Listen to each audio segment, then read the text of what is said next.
Hello everyone and welcome back to the Alberta Roundup. I'm your host Rachel Emmanuel and a happy belated Alberta Day to you all. You might remember Premier Jason Kenney announced that Alberta would celebrate Alberta Day on September 1 during the Calgary Stampede. It's not a stat holiday, but some years it will fall on Labor Day, so you will get the day off. We celebrated the first Alberta Day on Thursday on Alberta's 117th birthday. Here's what Premier Jason Kenney had to say about it. Alberta Day is an opportunity for us to stop for a moment and not to take that for granted. It is too easy for us to focus on our flaws and to take for granted our achievements. Today, let's focus on how it is that we have built a society that is, in so many ways, the envy of the world. Today, we'll be discussing Premier Jason Kenney, who announced that Alberta will bring personal income taxes in line with inflation. Deputy Prime Minister Chrystia Freeland was cussed out while visiting Alberta. UCP leadership candidate Danielle Smith says a member of her campaign is being harassed following reports that he used to be a Liberal. Alberta's Lieutenant Governor has waded into the UCP leadership race, and people are not happy. We'll have our usual UCP leadership race update, and UCP leadership candidate Todd Loewen absolutely roasts Justin Trudeau. Let's move into today's topics. Premier Jason Kenney announced on Tuesday that Alberta will bring personal income taxes in line with inflation for the 2022 tax year because the government's finances are back in order. The government de-indexed income taxes in 2019, meaning tax levels were no longer tied to inflation. In a video posted to social media, Kenney said his government is forecasting a surplus of $13.2 billion because of oil royalties and because government spending is under control. Here's what the Premier had to say about it. I want to share with you some great news about Alberta's improving provincial finances. When our government came to office over 3 years ago, we inherited a deficit of nearly $9 billion, and Alberta had been racking up more and more debt for over a decade. And that's why we gave Albertans a commitment that we would get our spending under control and grow the economy to bring our provincial finances back in order so we could begin reducing that debt instead of constantly increasing it as a mortgage on the future.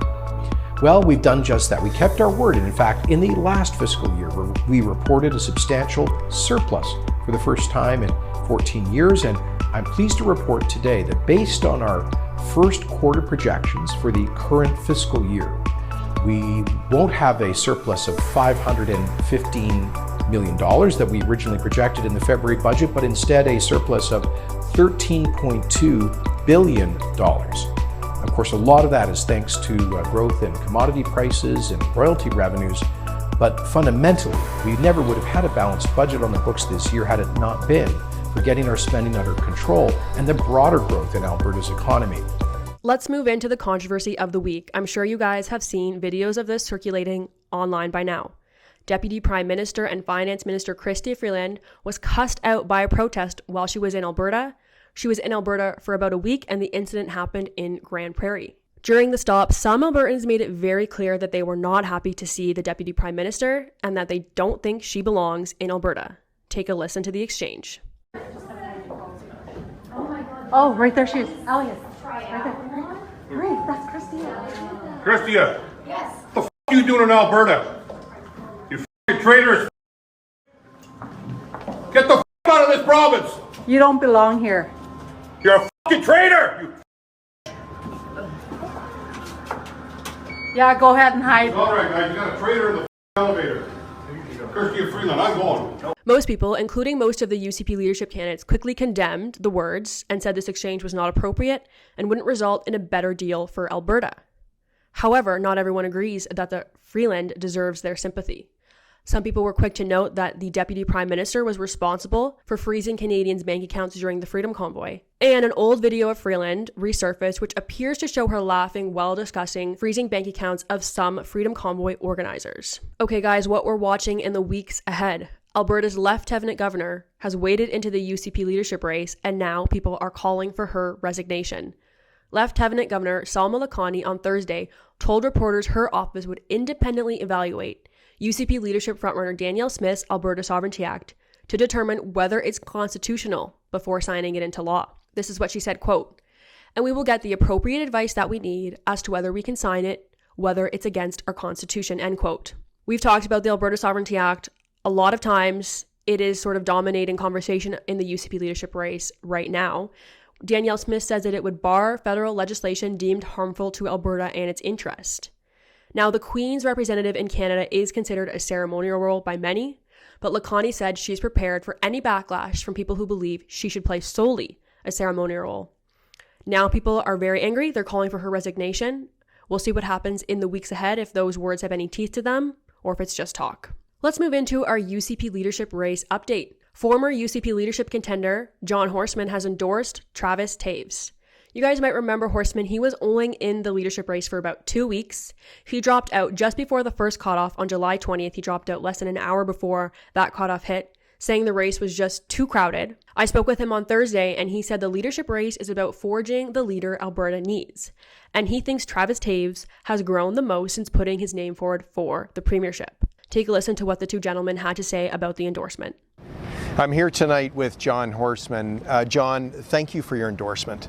That's such a significant endorsement from an individual such as yourself with such street credibility in the business community here in Alberta and such a strong legacy of leadership at the ATB. Thank you. Yeah, thank you, Travis, and I'm happy to be supporting Travis as I believe he's a candidate that's the best path forward for Alberta. And I look at where we are in the world, and I look at the future for Alberta, and I cannot be more optimistic. We are entrusted with energy security, food security, innovation, and frankly, because these are export industries, it's life or death, depending on how Alberta performs. Yeah. UCP leadership candidate Danielle Smith says a member of her campaign is being harassed following reports that he used to be a Liberal. Okay, guys, here's what happened. On Sunday, the National Telegraph reported that Mike Butler, Smith's deputy campaign manager for Northern Alberta, used to run for the federal and provincial Liberals and NDP. He is in the lobbying industry, so he has lots of photos of himself online with politicians of all stripes, including Prime Minister Justin Trudeau, former NDP leader Jack Layton, as well as Ontario Liberal leader Kathleen Wynne. These are a lot of people that Conservatives normally wouldn't associate with. After this report broke, Butler wrote a column for the Western Standard and Rebel News, basically saying that he was converted to conservatism during the COVID-19 pandemic, specifically after he declined the COVID-19 vaccine and saw how the unvaccinated were treated in Canada. Then, after that column broke, another photo emerged of him carrying an NDP banner during the most recent 2022 Canada Day parade. So the questions are swirling. What are his political allegiances? Where do his values lie? That being said, while all of this has been ongoing, Smith has said he is being harassed, as photos of his business card have been circulating online in people's videos, including some of the articles that we have mentioned. Meanwhile, Danielle Smith gained a lot of traction this week for two policy proposals that she put forward, including one which she said she would amend the Alberta Human Rights Act to prohibit employers from firing employees based on their vaccination status. Danielle Smith has also pledged to ban the province's post-secondary schools from implementing vaccine mandates on its students. You guys might have seen some of the craziness going on at Western University in London, Ontario. They've imposed a booster mandate, meaning that staff and students need to have 2 COVID-19 vaccines and a booster to attend campus this fall. Students and staff alike are unimpressed. About 400 people showed up to the university to protest last week, and a campaign called Enough is Enough is still working to see a reversal on that mandate. Let's move into the funniest moment of the week. One thing we haven't covered yet was the UCP leadership debate in Edmonton on Tuesday night.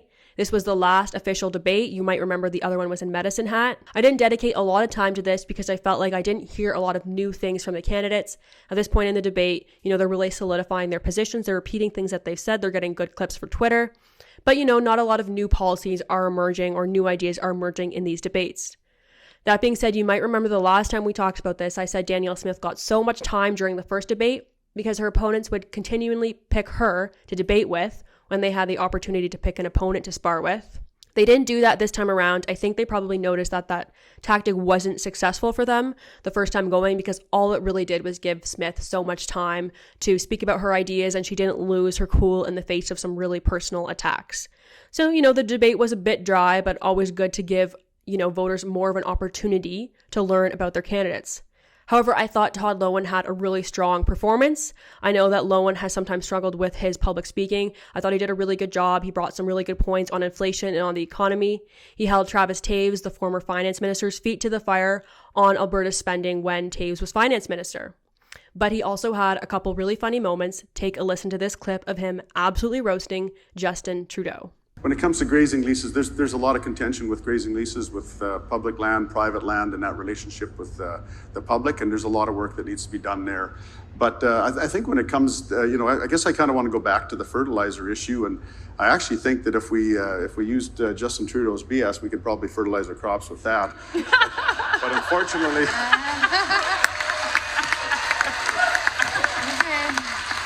All right. We're cutting into his time here. Maybe the world couldn't handle the crops with all that fertilizer, but... I got a good laugh out of that. I didn't really expect it because Loewen is so nice, but I don't think anyone could say that it wasn't true what he said. Okay, everyone, thanks so much for tuning in. That's all I have for you today. If you like True North and support what we do, please visit donate.tnc.news and support our work. Thanks so much. See you next week.